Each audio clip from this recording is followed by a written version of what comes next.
A'udzu billahi minasyaitonir rajim. Bismillah wa salatu wa salamu ala Rasulillah wa ala alihi wa ashabi ajmain. Amma ba'd. Sa aking mga kapatid na Muslim, Assalamualaikum warahmatullahi wabarakatuh. At sa mga kapatid ko namang Kristiyano, suma sa inyo nawa ang kapayapaan, naway patnubayan tayo ni Allah subhanahu wa ta'ala sa kanyang landas. Mga kapatid, ang topic natin ngayon ay tungkol sa reliyon. Ang aklat na ito ay para sa iyo. Mga kapatid, andito tayo sa number 1. Ayon sa banal na Quran, sa 32 verse 4, ito ang pagkasabi. Ang Allah ay siyang lumikha ng kalangitan at kalupaan at ng lahat ng nasa pagitan nito. Mga kapatid, mismo ang Allah subhanahu wa ta'ala ang nagsabi na siya ang lumikha ng langit at lupa. Nilikha niya ang langit at lupa dahil siya ay mapangyarihan. Walang taong makakatulad sa kanya na kaya niyang gawin ang ginagawa ng Allah subhanahu wa ta'ala. Kahit sino mang tao dito sa mundo, walang makakagaya sa kanya. Lahat ng ating nakikita, lahat ng ating hindi nakikita, nilikha ng Allah subhanahu wa ta'ala ang lahat ng iyan. Bagkus siya ang ala ng lahat ng mga tao at siya ang lumikha ng mga tao. Dito tayo sa number 2, mga kapatid. Ayon sa banal na Quran, katotohanan, hindi patatawarin ng Allah ang pagbibigay katambal ng pagsamba sa Kanya, ngunit pinapatawad niya ang lahat ng maliban dito sa kaninumang Kanyang nais. Mga kapatid, sa pananampalatayang Islam, kapag tayo ay nakagawa ng kakatambal sa Allah, ito ay sinabi ng Allah subhanahu wa ta'ala na hindi Kanya tatanggapin. Kahit gaano kalaki ang iyong kasalanan, kahit ano pa ang nagawa mo, maghingi ka ng tawad kasi ang Allah natin ay maawain. Kahit isipin natin ang kasalanan natin parang isang bundok na, mga kapatid. Pero ang kapatawaran ng Allah subhanahu wa ta'ala, kasing lawak ng karagatan, yan ang pagmamahal ng Allah subhanahu wa ta'ala. Pero pag nagawa tayo ng ibang Diyos maliban sa Kanya at magsamba tayo tulad ng mga bato, ribulto at malaking puno at lalong-lalo na sa araw, yan ang sabi na Allah subhanahu wa ta'ala na hindi niya tatanggapin. Kaya mga kapatid, mag-iwas tayo sa ganyan. Patatawaran ng lahat ng Allah subhanahu wa ta'ala ang lahat, pero ang pagsamba sa iba na kakagawa ng katambal sa Kanya, yan ang hindi niya matatanggap. Mga kapatid, nandito tayo sa number 3. Sa banal na Quran, sa 3 verse 185, ang Allah ay nagsabi, ang lahat ng tao ay makakaranas ng kamatayan, at sa araw ng paghuhukom lamang kayo gagawaran ng sapat na kabayaran. Mga kapatid, lahat tayo dito sa mundo ay makakaranas tayo ng kamatayan. Kahit saan ka magtago, hindi mo to matatakasan ng kamatayan. Dapat isipin natin sa hindi pa dumating sa atin ang kamatayan na yan, magawa tayo ng kabutihan. Sambahin natin si Allah subhanahu wa ta'ala kasi wala nang ibang sambahin maliban sa Kanya. Kasi siya ang nagawa sa atin. Sa Kanya lang tayo magpapasalamat at humihingi ng kapatawaran. Wala nang ibang taong mapapatawad sa atin, kundi ang Allah subhanahu wa ta'ala lamang. Mga kapatid, sa pananampalatayang Islam, lahat tayo haharap sa Allah subhanahu wa ta'ala sa araw ng paghuhukom. Sana hindi pa dumating ang ganyang mga pangyayari. Sana tayo isipin natin na mahirap ang parusa. Dapat sa ngayon mga kapatid, magawa tayo ng kabutihan. Kasi tinitimbang ng Allah subhanahu wa ta'ala, kung matimbang ang iyong ginagawa na mabuti, maparaiso ka. Pero kung mas mabigat ang iyong ginagawang kasalanan, mga kapatid, sa impyerno ka. Kaya wag natin sayangin ang buhay natin, kasi maiksi lang ang buhay natin dito sa mundo. Wag nating sayangin, mga kapatid, sa mga walang, lalo na sa makamundong bagay. Kaya mga kapatid, isipin natin kung ano ang kahirapan natin. At ito naman tayo sa banal na Quran sa 51 verse 56. Ang Allah ay nagsabi, nilikha ko lamang ang jin at tao upang sambahin ako. Allahu Akbar. Nilikha ng Allah subhanahu wa ta'ala ang tao at ang jin para sambahin siya. Pero anong ginawa natin? Ginaya natin ng Allah subhanahu wa ta'ala na hindi rin tayo nagsasamba. Bagkos mga kapatid, isa lang ang hindi nagsasamba, ang Allah subhanahu wa ta'ala. Kasi nilikha kanya para sambahin siya. Hindi na nilikha kanya para gayahin siya, mga kapatid. Isang malaking kasalanan yan, mga kapatid. Sa ngayon, hindi mo pa tinatakutan ito, kapatid, kasi buhay ka pa. Gaya ng sinabi ko sa inyo, maiksi lang ang buhay natin dito sa mundo. Dapat huwag nating sayangin.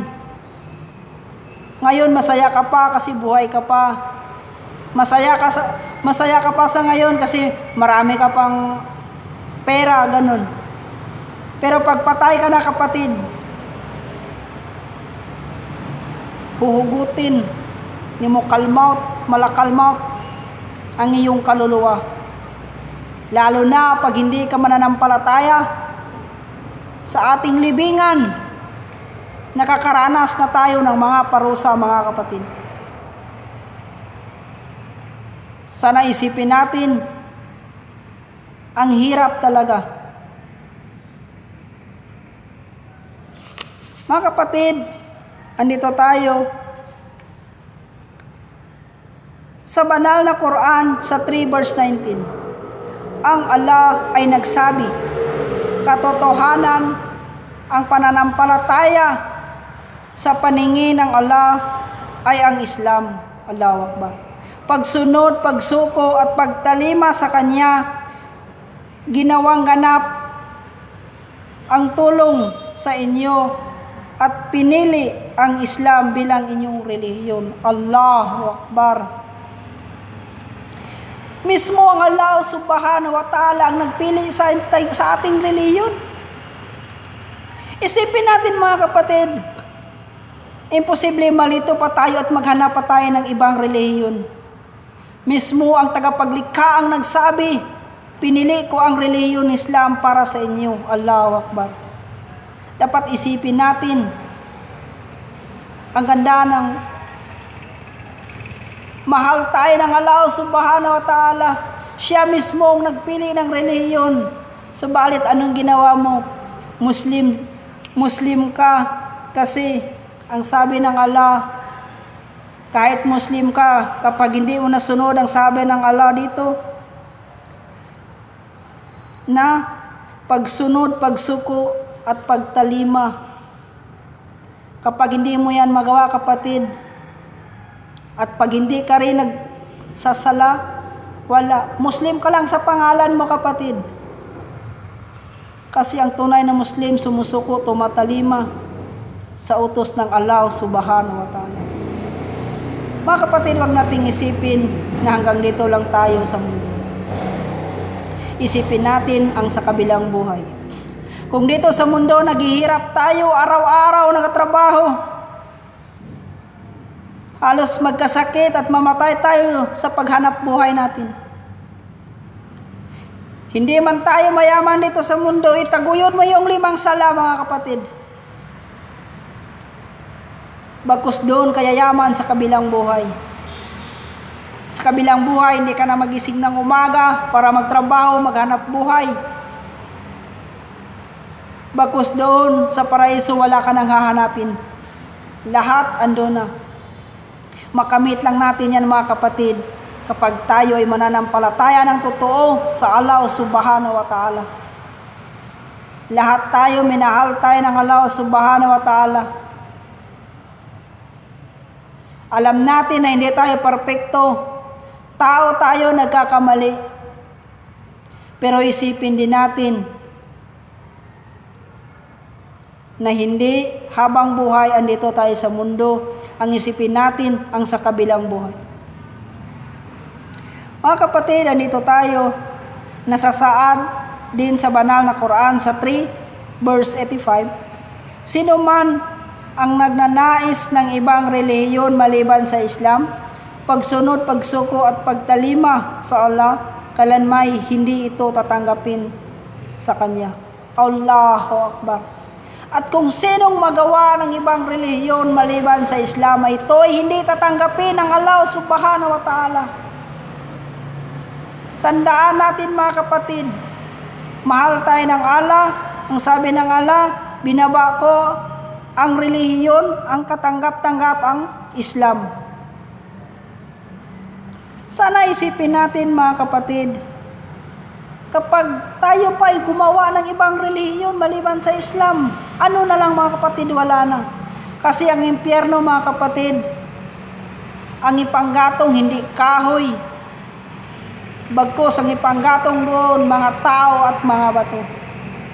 Kaya isipin natin, mga kapatid,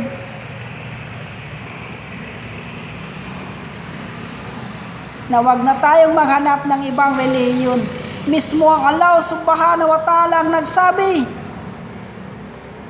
na ginawa nilang ganap ang relihiyong Islam. At huwag kayo magawa ng ibang relihiyon at maliban sa Islam. Allahu Akbar. Andito tayo sa panghuli sa banal na Quran 2:156. Katotohanan tayo ay nagmula sa Allah at sa Kanya rin tayo muling babalik. Mga kapatid, sa pananampalataya sa Allah Subhanahu tayo nanggaling at sa Kanya rin tayong babalik. Ang tanong natin, mga kapatid, sa ating pagbalik sa Allah Subhanahu wa Ta'ala, kumusta na ang iyong pananampalataya? Nasunod mo ba ang mga utos ng Allah Subhanahu wa Ta'ala? Kapag hindi natin masunod, mga kapatid, isipin natin, naghihintay sa atin ang malaking parusa. Kasi ang pananampalataya dito sa mundo, kapatid, kahit mananampalataya ang iyong nanay, iyong tatay, iyong mga kapatid, hindi kanila madadala, mga kapatid. Bagkus ang kaligtasan ng tao ay nasa iyong sarili, individual ang ating kaligtasan. Isipin natin, mga kapatid, habang maaga pa, magawa ka ng kabutihan, magbigay ka sa mga tao, magsadaka ka. Kapag merong kakayahan, mag-hajj ka. Mga kapatid, huwag nating sayangin ang yaman natin dito sa mundo at kinikimkim natin ang yaman natin. Kasi ang yaman natin hanggang dito lang yan sa mundo.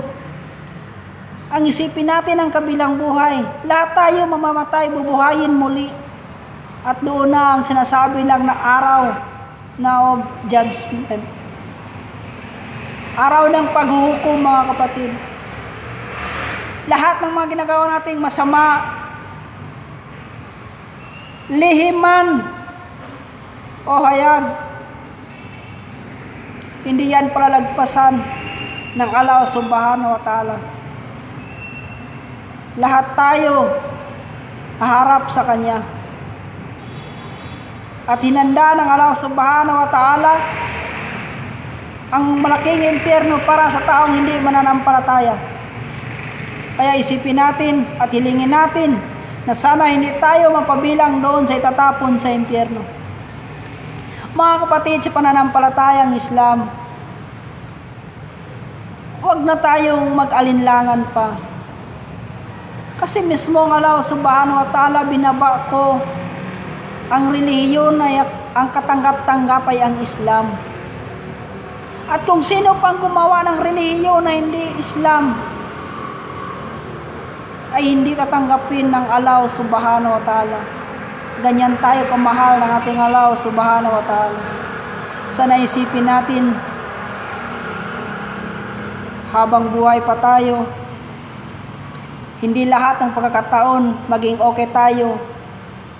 Nakakaramdam din tayo ng pagod at sakit ng katawan. Hindi natin alam ang ating kamatayan. Ang tanong sa ating kamatayan, kung nagawa mo na ba ang mga utos ng Allah subhanahu wa ta'ala? Kapag hindi mo yan nagawa, mga kapatid, ako'y nalulungkot. Kasi ang sabi sa Quran, mga kapatid, ang impyerno mapupuno ng mga makakasalanan. Sana, mga kapatid, isipin natin habang nandito pa tayo sa mundo, magsamba tayo, magpasalamat tayo sa Allah subhanahu wa ta'ala. Ang tunay na pagpasalamat sa Allah subhanahu wa ta'ala, araw-araw ka magpasalamat, at huwag ka magpasalamat kung nakatanggap ka ng biyaya. Pasalamatan mo rin ang mga masama na dumating sa buhay mo. Kasi yun ay mga biyaya rin yan na dumating sa iyo. Kaya huwag nating sisihin kung nagkasala man tayo at nakagawa tayo ng mga ganon tapos sinisisi natin na ganon, puro problema. Hindi, mga kapatid. Bagkus yun ay binigay ng Allah sa iyo kasi ayaw niya mapahamak ka. Lalo na kapag may gusto tayo na nanais para sa ating gusto na natin talaga. Hindi yun ibigay o pinahintulot ng Allah subhanahu wa ta'ala kasi alam niya masama ang kahantungan mo doon. Kaya, mga kapatid, sa konting video na to, sana may makukuha tayong aral. Kahit papano, at isipin natin ang pagmamahal ng Allah subhanahu wa ta'ala. Kahit yun lang ang isipin natin, yung relihiyon na katanggap-tanggap ay ang Islam lamang. Huwag na tayong magawa ng ibang relihiyon. Kasi yun na lang ang binigay ng Allah subhanahu wa ta'ala sa atin ng relihiyon. Sana isipin natin na hindi tayo hanggang dito na lamang. Mga kapatid, hanggang dito na lamang sa mga kapatid kong Muslim. Assalamualaikum warahmatullahi wabarakatuh.